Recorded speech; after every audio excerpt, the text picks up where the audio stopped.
હવે વિદ્યાર્થી મિત્રો, આપણે એફવાય બીએ ઇતિહાસ પેપર નંબર 4માં જોયું. યુનિટ 2નો ચોથો ક્વેશ્ચન જોઈએ કે ગુપ્ત યુગની વિવિધ ક્ષેત્રે સિદ્ધિઓ. એમાં આપણે આગળના વિડીયોમાં પાર્ટ 1માં જોયું ગુપ્ત યુગની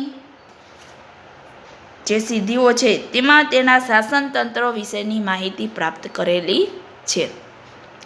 તેના પાર્ટ 2માં જોઈએ તો કે તેની સિદ્ધિઓમાં શાસન તંત્ર વિશેની માહિતી પ્રાપ્ત કર્યા પછી આર્થિક સમૃદ્ધિ, સાહિત્યના ક્ષેત્રે સમૃદ્ધિ, કલાના ક્ષેત્રે પ્રગતિ, વૈજ્ઞાનિક ક્ષેત્રે પ્રગતિ અને ધાર્મિક ક્ષેત્રે પ્રગતિ. આ વિડીયોમાં વિદ્યાર્થી મિત્રો આપણે પાર્ટ 1માં તેના શાસનતંત્ર વિશેનો અભ્યાસ કરી ગયા છીએ.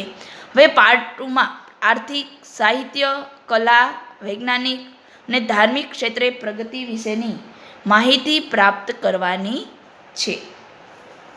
તેમાં જોઈએ તો કે આર્થિક સમૃદ્ધિ. આર્થિક સમૃદ્ધિમાં જોઈએ તો કે ગુપ્ત યુગની સિદ્ધિઓમાં આર્થિક સમૃદ્ધિ વિશે જોઈએ તો કે તે સમય દરમિયાન તેની શાસન વ્યવસ્થાને પરિણામે દેશભરમાં એટલે કે ગુપ્ત યુગ દરમિયાન સમગ્ર સામ્રાજ્યમાં શાંતિ અને સલામતીનું વાતાવરણ ઊભું થયેલું હતું. તેને કારણે ભારતે આર્થિક ક્ષેત્રે ખૂબ જ સમૃદ્ધિ પ્રાપ્ત કરી હતી.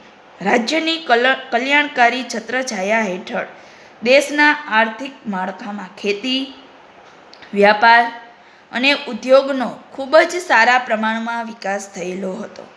ખેતી ઉપરનું જે કર ભારણ હતું તે ઓછું કરવામાં આવેલું હતું અને રાજ્ય તરફથી સિંચાઈની યોજનાઓ પણ હાથ ધરવામાં આવી હતી, જેથી કરીને ખેડૂત વિવિધ પ્રકારના પાક ઉગાડી શકે અને ખેડૂતોને ખેતી કરવા માટે, સારા પ્રકારની ખેતી કરવા માટે ઉત્તેજન આપવામાં આવતું હતું. તે સમયે ભરૂચ આગળ ભૃગુ કચ્છ એટલે કે ખંભાતમાં તામ્રલિપ્તિ, કલ્યાણ, ચોલ જેવા બંદરો ખૂબ જ સારા પ્રમાણમાં વિકાસ પામેલા હતા. આ બંદરો દ્વારા ચીન, લંકા, જાવા, સુમાત્રા તથા પશ્ચિમમાં રોમન સામ્રાજ્ય અને પૂર્વમાં આફ્રિકાના પ્રદેશો સાથે વ્યાપાર કરવામાં આવતો હતો. હિન્દુસ્તાનમાંથી બધા જ દેશોમાં હીરા, મોતી, જુદા જુદા પ્રકારનું કાપડ, સુગંધિત દ્રવ્યો, તેજાના, કોપરા, ગળી, હાથીદાંતની ચીજોનો નિકાસ કરવામાં આવતો હતો. આ ઉપરાંત સોનું, રૂપું, તાંબુ, કપૂર, ખારેક અને ઘોડાની પણ આયાત કરવામાં આવતી હતી. આ સમયમાં એટલે કે ગુપ્ત યુગના શાસનતંત્ર દરમિયાન વ્યાપારનો ખૂબ જ સારા પ્રમાણમાં વિકાસ થયેલો હતો. આ સમયના રાજાઓ સંખ્યાબંધ સોના રૂપાના સિક્કાઓ પ્રાપ્ત કરેલા હતા. જમીન માર્ગે માલ લાવવા અને લઈ જવા માટે ગાડા અને બળદ અને ઊંટની તથા હાથીઓનો ઉપયોગ કરતા હતા. નદી માર્ગે અને સમુદ્ર માર્ગે વહાણોનો ઉપયોગ કરતા હતા. આ સમયમાં એટલે કે ગુપ્ત યુગના સમયમાં 500 માણસો સમાઈ શકે એવડા મોટા વહાણો પણ બાંધવામાં આવેલા હતા. આમ વિકસતા જતા વ્યાપારને કારણે તક્ષશિલા, ઉજ્જૈન, મથુરા, પ્રયાગ, વારાણસી, ગયા, વૈશાલી, પાટલીપુત્ર, તામ્રલિપ્તિ વગેરે જેવા શહેરોનો ખૂબ જ સારા પ્રમાણમાં વિકાસ થયેલો હતો અને તે ભારતીય સંસ્કૃતિના કેન્દ્રો બની ગયા હતા. આ સાથે જ આ સમયમાં વ્યાપારીઓ, કારીગરો, મજદૂર મંડળોનો પણ આર્થિક સમૃદ્ધિ લાવવામાં મહત્ત્વનો ભાગ ભજવેલો છે. આ સમયમાં મંડળો સ્વતંત્ર અને સ્વાયત્ત હતા. આ સમયમાં ગુપ્ત યુગના સમયમાં લોકોની પ્રામાણિકતા પણ ખૂબ જ સારી હતી. આ ઉપરાંત તેમની પાસે ઘણી જમીનો પણ હતી અને તેની આવકમાંથી મંડળના સભ્યોને જરૂર પડે આ લોકો મદદ પણ કરતા હતા. આ ઉપરાંત ગુપ્ત યુગના શાસનતંત્ર દરમિયાન આર્થિક સમૃદ્ધિ જે થઈ તે સમયમાં લોકો મંદિરો અને ધર્મશાળાઓ બંધાવતા અને અન્ય સંસ્થાઓ ચલાવવા માટે આર્થિક મદદ પણ કરતા હતા. ત્યાર પછી આવે છે સાહિત્યના ક્ષેત્રે પ્રગતિ. સાહિત્યના ક્ષેત્રે પ્રગતિમાં આપણે જોઈએ તો કે ગુપ્ત સમયની જેમ પ્રાચીન ભારતીય સંસ્કૃતિને સુવર્ણ યુગ તરીકે પણ ઓળખવામાં આવે છે. ગુપ્ત સમયમાં સંસ્કૃત ભાષાને દરબારી ભાષાનું સ્થાન આપવામાં આવેલું છે. આ સમયમાં મહાકવિ શેક્સપિયર જેવી સાહિત્યિક પ્રતિભાનો પણ જન્મ થયેલો છે. રાજ્યના આદેશો, શિલાલેખો, તામ્રપત્રો વગેરે સંસ્કૃત ભાષામાં લખાતા હતા. તે સમયના વિદ્વાનોએ પણ પોતાની જે કૃતિઓની રચના કરી છે તે રચના સંસ્કૃત ભાષામાં કરવામાં આવેલી છે. તેથી જ ગુપ્ત યુગમાં સંસ્કૃત ભાષાને તેની ગૌરવવંતી ભાષા માનવામાં આવતી હતી. તે સમયે હિન્દુ સમાજમાંથી બૌદ્ધની અસર ઘટતી હતી. રાજાઓ બ્રાહ્મણ ધર્મના ઉપાસકો હતા અને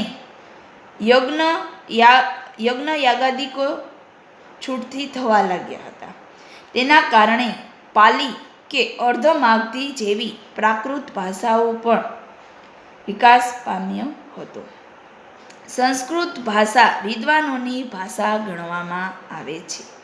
ગુપ્ત સમ્રાટો પોતે વિદ્વાન અને કવિ હતા અને તે પોતે પણ સંસ્કૃત ભાષાનો ઉપયોગ કરતા હતા.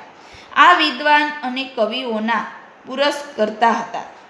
તેના સમયમાં સંસ્કૃત એટલે કે ગુપ્ત યુગના સમયમાં સંસ્કૃત સાહિત્યનો સુંદર વિકાસ થયો હતો અને સંસ્કૃત ભાષાને સૌંદર્ય અને માધુર્ય પ્રાપ્ત થયેલું હતું. મહાકવિ કાલિદાસના સમયને સર્વશ્રેષ્ઠ સમય પણ ગણવામાં આવે છે.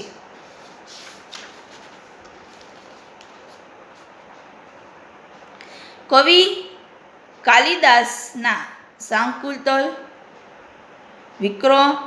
વિક્રમોસર્યમ, માલવિકાગ્નિમિત્રમ જેવા નાટકો, રઘુવંશ અને કુમાર સંભવ જેવા મહાકાવ્યો અને મેઘદૂત તથા ઋતુસંહાર જેવા ખંડકાવ્યો ભારતમાં જ નહીં પરંતુ વિશ્વ સાહિત્યના મહાન સાહિત્યિક રત્નો છે તેમ કહી શકાય છે. અને આ મહાકવિ કાલિદાસ સમ્રાટ ચંદ્રગુપ્ત અને તેના અનુગામી કુમારગુપ્તના સમયમાં થઈ ગયા છે તેવું માનવામાં આવે છે. આ ઉપરાંત સમુદ્રગુપ્તની વિજય પ્રશસ્તિ રચના કવિ હરિસેન, મુદ્રા રાક્ષસ નામનું નાટક રચનાર વિશાખાદત્ત, મૃચ્છકટિકનો રચયિતા શુદ્રક, અમરકોશના રચયિતા અમરસિંહ અને વસુબંધુના દિગંનાથ જેવા બૌદ્ધ વિદ્વાનો પણ સમ્રાટ ગુપ્તના સમયમાં થઈ ગયા છે તેવું માનવામાં આવે છે. આ ઉપરાંત ભાગવત, સ્કંદ, શિવ, મત્સ્ય, વાયુ અને બ્રહ્માંડ પુરાણોમાં યોગ્ય ફેરફારો કરી અને તેને ફરી વખત લખવામાં આવ્યા અને રામાયણ અને મહાભારત જેવા મહાકાવ્યોનું પણ ફેરફાર કરી અને તેનું સંસ્કરણ આ યુગમાં કરવામાં આવેલું છે તેવું ઘણા વિદ્વાનો માને છે. આ યુગ દરમિયાન નારદ, યાજ્ઞવલ્ક્ય, કાત્યાયન જેવી સ્મૃતિઓની પણ રચના કરવામાં આવેલી છે. જાણીતા સાહિત્યકાર ઇતિહાસવિદ શ્રી દર્શક જણાવે છે તે રીતે પંચતંત્ર કોણે લખ્યું છે તે નક્કી નથી, પરંતુ આ સમયમાં થઈ ગયું છે તેવું માનવામાં આવે છે. ત્યાર પછી આવે છે કલાના ક્ષેત્રે પ્રગતિ. તો કે આ યુગમાં ગુપ્ત સમયમાં જે ભારતીય પ્રજા છે તે સુખ, શાંતિ અને સમૃદ્ધિમાં પ્રવેશેલી હતી. ભારતીય કલાનો આ સમયમાં 16 કલાએ વિકાસ થયેલો હોય તેવું માનવામાં આવતું હતું. ખાસ કરીને ગુપ્ત યુગ દરમિયાન શિલ્પ, સ્થાપત્ય અને ચિત્રકલાનો અત્યંત વિકાસ થયેલો હતો. ભારતીય કલા મુખ્યત્વે ભાવપ્રધાન છે. સૌંદર્યમાં આ પ્રજા રાજતી હોય તેવું માનવામાં આવતું હતું. ગુપ્ત યુગની કલાના વિવિધ પાસાઓ તથા કલાના પ્રત્યેક નમૂનાઓનું સૂક્ષ્મ રીતે વિવેચન કરવામાં આવેલું છે. આ સમયની ચિત્ર, શિલ્પ અને સ્થાપત્ય કલાની દેશી અને વિદેશી કલા વિવેચકોએ મુક્ત કંઠે પ્રશંસાઓ કરેલી છે. આ સમયમાં બુદ્ધના જીવન પ્રસંગો, જાતકથાઓ, શ્રીમંતો અને રંકો, ગાંધર્વો, અપ્સરાઓ, પશુ અને પક્ષીઓ, લૌકિક અને અલૌકિક દ્રશ્યોથી આ કલા મંડપો ભરપૂર છે તેવું માનવામાં આવતું હતું. આ સમયમાં અજંટા તેની જે વાસ્તવિક દુનિયા છે તેના વિશેના દર્શન કરાવે છે.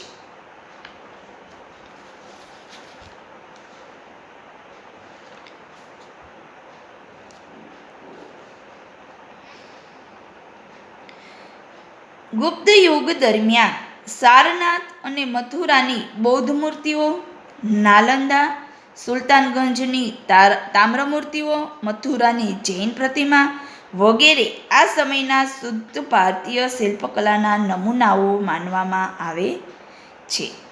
આ ઉપરાંત આ સમયમાં જૈન, શૈવ અને બૌદ્ધ ધર્મના મંદિરો, મઠો, ચૈત્યો અને વિહારો પણ બાંધવામાં આવેલા હતા. ઇલોરાની કેટલીક ગુફા સ્થાપત્યના ઉત્તમ નમૂનાઓ તરીકે ઓળખવામાં આવે છે. આ ઉપરાંત સંગીત તથા નૃત્ય કલાનો પણ સારો એવો વિકાસ થયેલો હતો. વળી ગુપ્ત સમ્રાટો વિવિધ પ્રકારના કલા કારીગરીવાળા સિક્કાઓ પણ પડાવતા હતા, તેથી તેના સિક્કાઓને પણ કલા કારીગરીના ઉત્તમ નમૂનાઓ ગણવામાં આવે છે.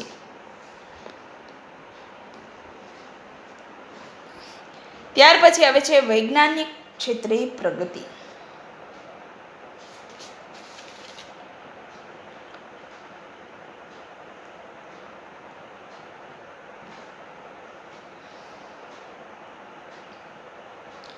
તો કે વૈજ્ઞાનિક ક્ષેત્રે પ્રગતિમાં જોઈએ તો કે બહુ પ્રાચીન સમયથી શૂન્યની સંજ્ઞા અને દશમના એકમને પાયામાં રાખીને જે ગણતરી કરવામાં આવે છે એ ગણતરી ભારતીય ગણિતશાસ્ત્રની એક અનોખી સિદ્ધિ ગણવામાં આવતી હતી.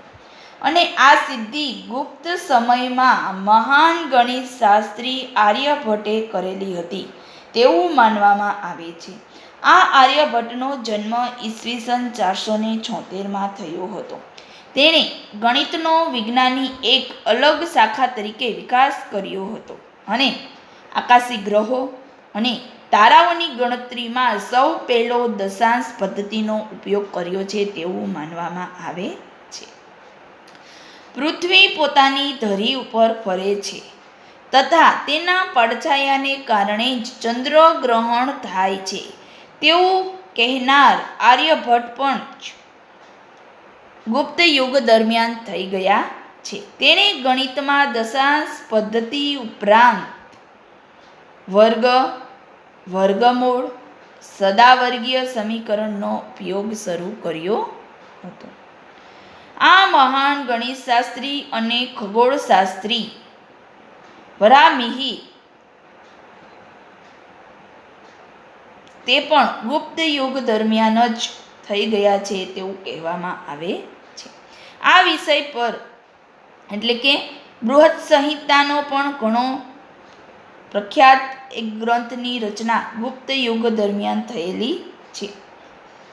ત્યાર પછી ગણિતશાસ્ત્રી બ્રહ્મગુપ્ત, જેમનો જન્મ ઈસવીસન 578માં થયો છે અને તેના બ્રહ્મ સિદ્ધાંત માટેના ઘણા પ્રખ્યાત સિદ્ધાંતો થયેલા છે. આ જ મહાન ગણિતજ્ઞે ન્યૂટનની 1500 વર્ષ પહેલા ગુરુત્વાકર્ષણનો નિયમ શોધ્યો હતો. આમ આ બધા ખગોળશાસ્ત્રીઓ, ગણિતશાસ્ત્રીઓ અને જે વૈજ્ઞાનિક ક્ષેત્રે પ્રગતિ થઈ હતી તે ગુપ્ત યુગ દરમિયાન થયેલી છે તેવું કહેવામાં આવતું હતું. ગણિત અને ખગોળશાસ્ત્ર ઉપરાંત આ યુગમાં વૈદિક વિદ્યામાં અને રસાયણશાસ્ત્રમાં પણ ઘણો એવો સારો વિકાસ થયેલો જોવા મળે છે. વાઘભટ્ટ નામના મહાન વૈદ નિષ્ણાંતે ચરક અને સુશ્રુતની પરિપાટી પણ ઘણા સંશોધનો કર્યા છે અને આ મહાન રસાયણશાસ્ત્રી નાગાર્જુને પારાને મારીને જે ઔષધિ તરીકે જે પ્રથા શરૂ કરવામાં આવી હતી તેની શરૂઆત ગુપ્ત યુગ દરમિયાન થયેલી છે તેવું કહેવામાં આવે છે. આ સમય દરમિયાન એટલે કે ગુપ્ત યુગ સમય દરમિયાન અનેક તામ્ર મૂર્તિઓની પણ સિદ્ધિઓ જોવા મળે છે. આ તામ્ર મૂર્તિઓમાં 1 ટન વજનની તામ્ર મૂર્તિ નાલંદામાંથી મળી આવેલી છે જે બુદ્ધ ભગવાનની છે. આ સિવાય ચંદ્રગુપ્ત વિક્રમાદિત્યના 7 ટન વજનનો એક લોહ સ્તંભ પણ મળી આવેલો છે. આ લોહ સ્તંભ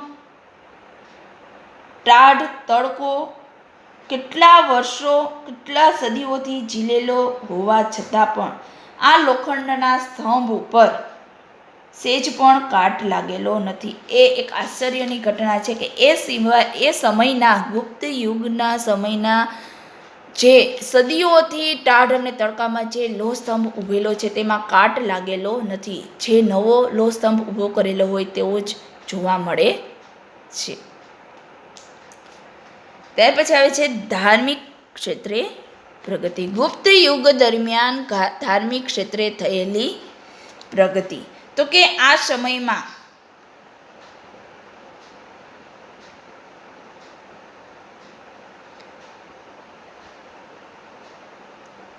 જે રાજાઓ હતા તે રાજાઓ ધર્મ સહિષ્ણુ હતા. ગુપ્ત સમ્રાટો વૈષ્ણવ ધર્મના અનુયાયી હતા. છતાં નાલંદાની બૌદ્ધ વિદ્યાપીઠોની જે ઉન્નતિ હતી તે ગુપ્ત સમ્રાટોની ઉદારતા છે તેવું માનવામાં આવે છે. આ ગુપ્ત સમ્રાટો વૈષ્ણવ ધર્મના અનુયાયી હોવા છતાં તેના સમયમાં બૌદ્ધ અને જૈન ધર્મનો પણ વિકાસ થયેલો હતો. તે સમયમાં બૌદ્ધ ધર્મનું પણ વર્ચસ્વ ઘણું રહેલું હતું.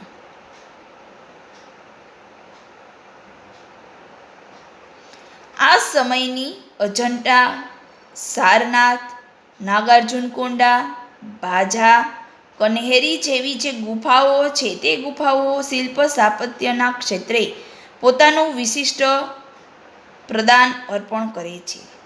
આ સમયમાં ગુપ્ત યુગના સમયમાં જૈન ધર્મને ભારતીય સંસ્કૃતિના ઉત્થાન માટે વિશિષ્ટ ફાળો આપેલો છે તેવું કહેવામાં આવે છે. ઈસવીસન 512માં સૌરાષ્ટ્રમાં વલભીપુર મુકામે જૈન ધર્મની એક મહાપરિષદ બોલાવવામાં આવેલી હતી અને તેમાં જૈન ધર્મના જે સિદ્ધાંતો છે તેના વિશેની સ્પષ્ટતા કરવામાં આવેલી હતી. આ સિવાય ઉમાસ્માતી અને સિદ્ધસેન દિવાકર જેવા પ્રખર જૈન પંડિતોએ સંસ્કૃતમાં ગ્રંથો રચી અને સંસ્કૃતમાં પણ પોતાનો સારો એવો વિકાસ સંસ્કૃતના વિકાસમાં સારો એવો ફાળો આપેલો છે. એટલે કે જૈન ધર્મના વિકાસની સાથે સાથે ગુપ્ત યુગ દરમિયાન સંસ્કૃત ભાષાનો પણ આ જૈન ધર્મના અનુયાયીઓએ ફાળો આપેલો છે. આ ઉપરાંત મથુરામાં ઉદયગીરીમાં જૈનના ઘણા સ્થાનકો પણ આવેલા છે. દક્ષિણમાં મૈસૂર અને કર્ણાટકમાં પણ જૈન ધર્મના દિગંબર પંથનું સારું એવું વર્ચસ્વ છે તેવું કહેવામાં આવે છે. ગુપ્ત યુગ દરમિયાન બૌદ્ધ ધર્મની જેમ જૈન ધર્મના પણ ગુફા અને ઉપાશ્રયો છે તે મળી આવેલા છે. આમ ગુપ્ત સમયમાં આર્થિક સમૃદ્ધિની સાથે સાથે સાહિત્ય, કલા, ધાર્મિક, વૈજ્ઞાનિક અને કલાના ક્ષેત્રે પ્રગતિ થઈ હતી. તેના કારણે જ આ ગુપ્ત યુગને સુવર્ણ યુગ તરીકે પણ ઓળખવામાં આવે છે. સમ્રાટો અને શ્રીમંતો ધર્મપ્રિય હતા. તે